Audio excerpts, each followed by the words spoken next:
এই ছাত্র সমাজের অ্যাকশন, ডাইরেক্ট অ্যাকশন, বৈষম্যের বিরুদ্ধে ডাইরেক্ট অ্যাকশন, এই অন্যায়ের বিরুদ্ধে ডাইরেক্ট অ্যাকশন। মেধা মেধা সংগ্রাম সংগ্রাম। আন্দোলন হাইকোর্টের বিরুদ্ধে না, আমরা আদালতের প্রতি শতভাগ সম্মান দেখে কথা বলছি।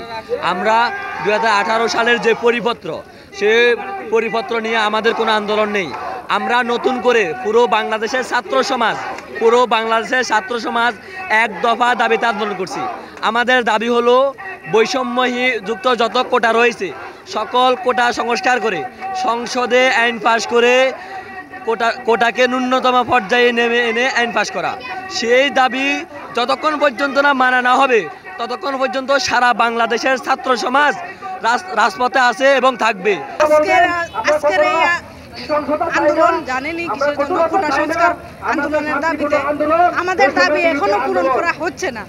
আমাদের দাবি এই পূরণ না করা অবধি আমরা যে এখনো আছি রাজপথে, পরবর্তী পূরণ না হওয়া অবধি, দাবি আদায় না অবধি আমরা থাকবো। কর্মসূচি অনুযায়ী সকাল সন্ধ্যা আমাদের বাংলা ব্লকের কর্মসূচি চলবে। যতক্ষণ না পর্যন্ত আমাদের এক দফা দাবি মেনে নেওয়া হচ্ছে আমাদের এই কর্মসূচি অব্যাহত থাকবে। আমরা পূর্বেও ক্লিয়ার করেছি, এখনও ক্লিয়ার করছি। আর মাঝখানে একটি বিভ্রান্তি তৈরি হয়েছে আজকের আপিল বিভাগের শুনানি নিয়ে। আমরা বিষয়টা আবারও পরিষ্কার করছি, আপিল বিভাগ কিংবা হাইকোর্টের সাথে আমাদের আন্দোলনের কোনো সম্পর্ক নেই।